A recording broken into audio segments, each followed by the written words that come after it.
امام راغب اصفہانی رحمۃ اللہ تعالی علیہ نے محاضرات میں ذکر فرمایا ہے کہ صاحب حزب البحر عارف باللہ حضرت سیدنا امام شاذلی رضی اللہ تعالی عنہ فرماتے ہیں کہ میں مسجد اقصی بیت المقدس مسجد اقصی میں آرام فرما رہا تھا کہ میں نے خواب دیکھا.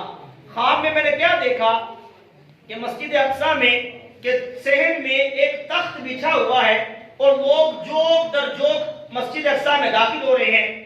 آپ فرماتے ہیں کہ میں نے لوگوں سے پوچھا یہ ہجوم کیسا ہے, یہ جنب غفیر کیسا ہے؟ تو لوگوں نے کہا کہ یہ جنب غفیر انبیاء کرام اور رسولوں کا ہے. یہ سارے انبیاء کرام اور رسول تشریف لا رہے ہیں اور جو صحن میں تخت بچھا ہے اس تخت پہ اللہ کے نبی آخری نبی محمد عربی صلی اللہ تعالی علیہ وآلہ وسلم تشریف فرما ہے.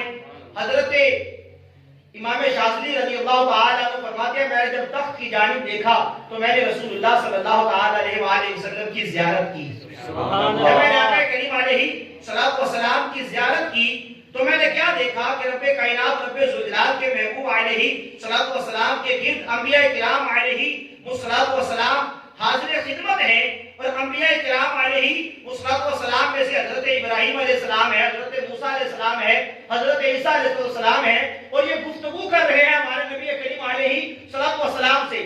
آپ فرماتے ہیں میں یہ منظر دیکھ رہا ہوں کہ اچانک حضرت موسیٰ کلیم اللہ علی نبینا وعلیہ الصلوۃ والسلام نے اللہ کے آخری نبی کی بارگاہ میں عرض کی یا رسول اللہ صلی اللہ تعالی علیہ وآلہ وسلم آپ کا فرمان ہے علماء امتی کا انبیاء بنی اسرائیل کہ میری امت کے جو علماء ہیں وہ بنی اسرائیل کے انبیاء کی طرح ہوں گے. حضرت موسیٰ کلیم اللہ علی نبینا وعلیہ الصلوۃ والسلام نے ہمارے آقا دو جہاں صلی اللہ تعالی علیہ وآلہ وسلم سے سوال کیا یا رسول اللہ آپ کا فرمان عالیشان ہے کہ میری امت کے جو علماء ہیں وہ بنی اسرائیل کے انبیاء کی طرح ہوں گے تو یہ کیسا ممکن ہے؟ ہم نبی وہ عالم دین وہ ہمارے برابر کیسے ہو سکتے ہیں؟ کوئی مثال ہمارے سامنے پیش کیجئے. تو آقا کونین صلی اللہ تعالی علیہ وآلہ وسلم نے اشارہ کیا. امام غزالی رضی اللہ تعالی عنہ کو حضرت موسیٰ کلیم اللہ علی نبینا وعلیہ الصلوۃ والسلام کے سامنے پیش کیا. جب حضرت موسیٰ علیہ الصلوۃ والسلام کے سامنے حضرت امام غزالی رضی اللہ تعالی عنہ حاضر ہوئے تو حضرت موسیٰ کلیم اللہ علی نبینا وعلیہ الصلوۃ والسلام نے آپ کو سلام کیا تو امام غزالی رضی اللہ تعالی عنہ نے جواب دیا, ایک سوال کیا, اس سوال میں حضرت غزالی نے 10 جواب ارشاد فرمائے. حضرت موسیٰ کلیم اللہ علی نبینا وعلیہ الصلوۃ والسلام فرمانے لگے اے غزالی تمہیں پتہ نہیں ہے کہ جتنی بات پوچھی جائے فقط اتنا ہی جواب دیتے ہیں, میں نے بات ایک پوچھی ہے جواب تم نے 10 دیے ہیں. حضرت امام غزالی رضی اللہ تعالی عنہ بڑے ادب سے عرض کرتے ہیں یا نبی اللہ اے موسیٰ کلیم اللہ علی نبینا وعلیہ الصلوۃ والسلام رب کائنات نے بھی تو آپ سے فقط یہی پوچھا تھا نا کہ اے موسیٰ بتا تیرے ہاتھ میں کیا ہے, تو آپ نے اس کا جواب کیا دیا؟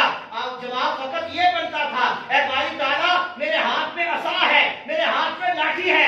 لیکن یا نبی اللہ آپ نے یہ بھی ارشاد فرمایا کہ میرے ہاتھ میں جو لاٹھی ہے جو عصا ہے اس سے میں درخت سے پتے بھی جھاڑتا ہوں, اس سے میں بکریاں بھی چلاتا ہوں. آپ نے دیگر فوائد بھی اس کے بیان کیے تھے. جب یہ بات حضرت موسیٰ علیہ السلام کے سامنے حضرت غزالی نے کی تو حضرت موسیٰ کلیم اللہ علی نبینا وعلیہ السلام نے یہ منظر دیکھا. یہاں پہ علماء بڑی پیاری بات کرتے ہیں. علماء کہتے ہیں کہ معاذ اللہ یہاں پہ ایسا نہیں ہے کہ حضرت امام غزالی رضی اللہ تعالی عنہ جو اس امت کے ولی ہیں, اس امت کے عالم ہیں, انہوں نے بنی اسرائیل کے نبی جناب موسیٰ کلیم اللہ علی نبینا وعلیہ الصلوۃ والسلام سے اس انداز سے اور جرأت والے انداز سے گفتگو کی نہیں, بلکہ آپ نے بڑے عاجزانہ انداز میں عرض کیا اور کہنا یہ چاہتے تھے یا نبی اللہ جب اللہ آپ سے کلام کر رہا تھا, اللہ آپ سے پوچھ رہا تھا کہ موسیٰ بتا تیرے ہاتھ میں کیا ہے, تو آپ نے جواب فقط یہ دینا تھا کہ میرے ہاتھ میں عصا ہے. لیکن آپ نے بات کو لمبا کیا. وجہ یہ تھی کہ آپ چاہتے تھے میں اللہ سے بات کرتا رہوں, اللہ سے ہم کلام ہوتا رہوں, اللہ کی گفتگو کی چاشنی حاصل کرتا رہوں. تو یا نبی اللہ وہ تو آپ تھے, آپ اللہ سے گفتگو کر رہے تھے. یہاں مجھے موقع ملا کہ میں اللہ کے کلیم سے کہ جس سے رب کائنات کلام کرتا ہے اس سے میں کلام کروں, میں گفتگو کروں. جب یا نبی نبی اللہ مجھے موقع ملا، آپ نے بات تو ایک پوچھی لیکن میں نے بات کو لمبا اس لیے کیا تاکہ مجھے یہ سعادت ملتی رہے کہ میں جناب موسیٰ کلیم اللہ سے بات کر رہا ہوں۔